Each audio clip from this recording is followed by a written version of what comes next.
नमस्कार, मैं हूं नीलू। तो एक तरफ लगातार परमाणु कार्यक्रम को लेकर अमेरिका और ईरान समझौते की बात कर रहे हैं। अमेरिका चाहता है कि इस पर समझौता हो, ईरान भी चाहता है कि बीच में कोई मध्यस्थता कर इस पर बातचीत करे। लेकिन इसी बीच एक बड़ी खबर आ गई है रूस को लेकर। रूस चाहता है परमाणु रिएक्टर लगाया जाए ईरान में। अब ऐसे में बातचीत का क्या होगा? मेरे साथ मयंक जुड़ गए, आज इसी पर चर्चा होगी। मयंक, ये बड़ी खबर है। एक तरफ तो परमाणु कार्यक्रम पर समझौते की बात ईरान और अमेरिका कर रहा है, लेकिन दूसरी तरफ परमाणु रिएक्टर लगाना रूस की तरफ से, इसको कैसे देखें? देखिए, ये असल में अमेरिका और इजराइल के लिए बहुत बड़ा झटका माना जा रहा है। अभी तक जिस बात को लेकर एकदम युद्ध जैसी स्थिति खड़ी हुई है, न्यूक्लियर डील को लेकर कोई बात आगे बढ़ी ही नहीं है और युद्ध की स्थिति खड़ी हुई है। कभी भी ईरान और अमेरिका के बीच एक जबरदस्त युद्ध हो सकता है। और युद्ध की मूल वजह क्या है? वो है ईरान का परमाणु कार्यक्रम, जो अमेरिका रोकना चाहता है, इजराइल उसको रोकना चाहता है। यहां तक कि इसके लिए पूरे मिडिल ईस्ट को एक बड़े युद्ध में झोंकना के लिए अमेरिका तैयार खड़ा हुआ है।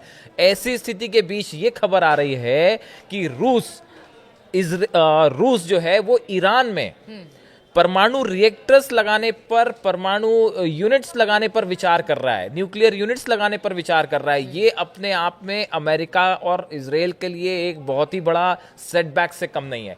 देखिए, जिस परमाणु कार्यक्रम को लेकर अमेरिका सैंक्शंस लगाने की बात कर रहा है, अपने वॉर प्लेन्स भेज रहा है, ऐसे स्थिति में रूस की तरफ से ये संकेत मिलना कि भाई हम जो है वो ये प्लान कर रहे हैं कि वहां पे आपके जो न्यूक्लियर रिएक्टर्स हैं उसमें हम मदद करें या अपनी तरफ से कुछ न्यूक्लियर प्लांट्स लगाएं।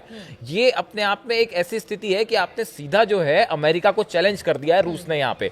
देखिए, इसके पीछे ये आज की बात नहीं है। ये जनवरी, इस साल 2025 में जनवरी में जब ईरान और रूस के बीच एक बड़ा समझौता हुआ था, ये तब की बात है। अब ईरान के जो राष्ट्रपति हैं वो रूस के दौरे पे गए थे, पेजेश्कियान।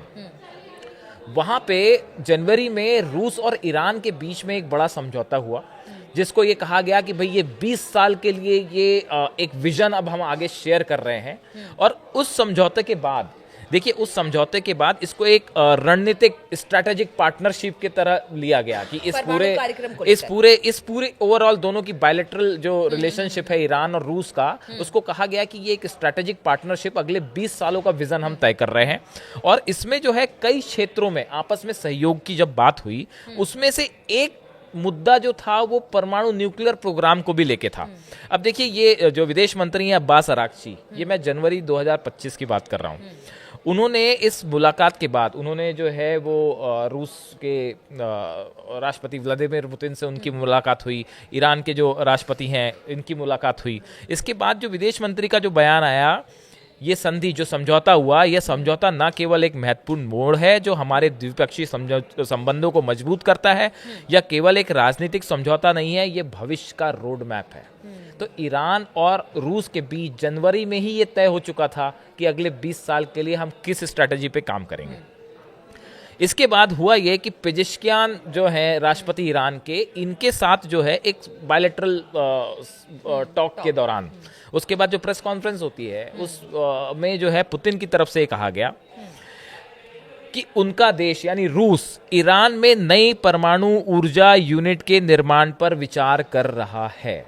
अच्छा। न्यूक्लियर एनर्जी की जो यूनिट्स हैं इसके निर्माण पर विचार कर रहा है, यानी रूस ईरान में न्यूक्लियर एनर्जी क्रिएट करने के लिए प्लांट्स लगाएगा। चाह रही हूँ, जिस तरह से आपने कहा कि जनवरी में ही ये सब सारी चीजें हो गई, एक प्रेस कॉन्फ्रेंस हुआ, उसमें रूस की तरफ से ये कह दिया गया, क्या उसी समय से अमेरिका के कान खड़े हो गए कि अगर रूस मदद करता है परमाणु कार्यक्रम में, तो फिर ये उसके लिए अच्छा नहीं होगा कि इजराइल के लिए अच्छा? ये बढ़िया सवाल है आपका। ये बढ़िया सवाल है कि ट्रंप आखिर इतने एग्रेसिव क्यों है सत्ता में आते साथ, क्यों ईरान के परमाणु कार्यक्रम को इतनी, मतलब हालांकि ट्रंप का देखिए रुख पहले भी एग्रेसिव रहा है ईरान को लेकर। जब भी ट्रंप सत्ता में रहे हैं तो ईरान के खिलाफ रहे हैं। हाँ, ये इस बात को लेके कोई कासिम सुलेमानी की जो हत्या थी उनको अभी जो है ट्रंप एडमिनिस्ट्रेशन से उसको जोड़ के देखा जाता है, ऐसे कुछ एक्सपर्ट्स कहते हैं।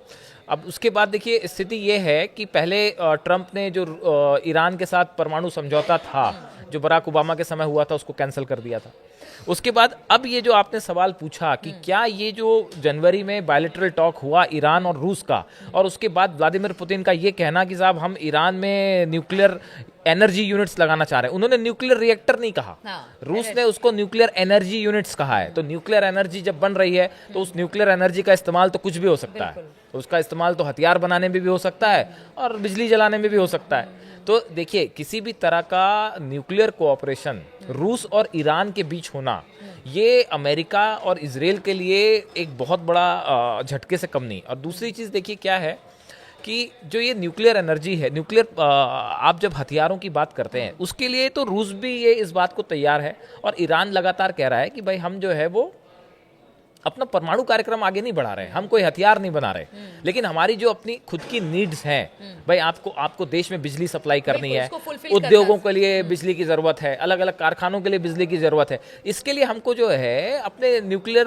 पावर प्लांट्स की जरूरत है। तो हमारे उस कार्यक्रम को तो आगे बढ़ाना ही है हमें। लेकिन अगर आप ये धमकी देंगे साहब कि हम आपके ऊपर जो है हमले कर देंगे, आपके न्यूक्लियर पावर प्लांट्स पर अटैक कर देंगे, तो ऐसी स्थिति में फिर जो है हमको एक परमाणु डिटरेंट बनाना जरूरी हो जाता है, हमारे को एक हथियार बनाना जरूरी हो जाता है। कल को आपने इराक की तरह अगर हम पे हमला कर दिया तो फिर हम अपनी रक्षा करेंगे नहीं करेंगे। अब ऐसी स्थिति में देखिए, रूस और ईरान के बीच में एक जो बड़ी गैस पाइपलाइन की भी चर्चा हो रही है जो अजरबैजान से होके बिछाई जाएगी, ये भी अपने आप में एक बहुत बड़ा मुद्दा है। तो देखिए, ईरान और रूस के बीच जो स्ट्रैटेजिक पार्टनरशिप है, ये सिर्फ हथियारों के आदान प्रदान तक सीमित नहीं है, ये आर्थिक लेवल पे इस पूरे मिडिल ईस्ट में एक बहुत बड़ी भूमिका निभाती है। जो गैस सप्लाई होती है, गैस, रूस के पास जो गैस है, जो एक्स्ट्रा गैस थी वो ईरान ने खरीदी, ईरान की तरफ से ऑयल जो है वो रूस को भेजा गया।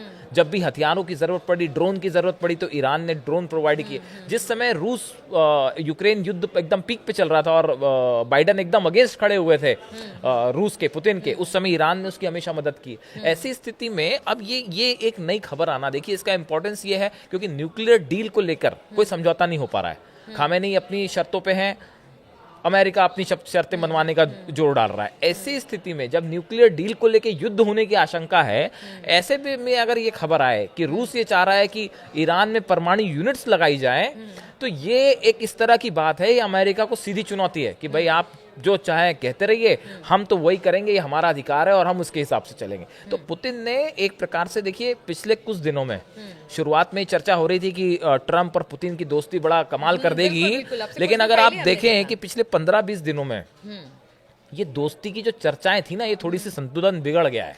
और अब जो है वो ईरान को लेकर रूस का जो एक खुला समर्थन जो है, जिसका हमने पिछले वीडियो में जिक्र किया, वो एकदम खुले तौर पे सामने आ गया। और ऐसे में ये न्यूक्लियर डील की, किसी तरह न्यूक्लियर यूनिट्स ईरान में लगाने की बात करना, ये इस पूरे इलाके का एक साफ संदेश पुतिन की तरफ से दिया जा रहा है कि भाई पहला तो ईरान हमारा मित्र है, इस पे हमले की तो आप सोचिएगा भी मत। और अगर आप ये चाहते हैं कि अपनी कंडीशंस लगा के, शर्तें लगा के किसी तरह से रोक लोगे आप ईरान को, तो हम उसको सपोर्ट करने के लिए तैयार हैं। जिस न्यूक्लियर एनर्जी की आप बात कर रहे हैं, हम वहां पे यूनिट्स लगाने के लिए तैयार हैं। तो ये बड़ा संदेश पुतिन ने दिया। बिल्कुल, तो रूस न्यूक्लियर यूनिट लगाने की बात कह रहा है ईरान में। अब देखिए ईरान और रूस की ये दोस्ती क्या रंग लाती है और किस तरह से अमेरिका के लिए लगातार रूस और ईरान की दोस्ती चिंता का सबब बनी हुई है। इस पर लगातार हमारी नजर बनी रहेगी। आप बने रहिए हमारे साथ।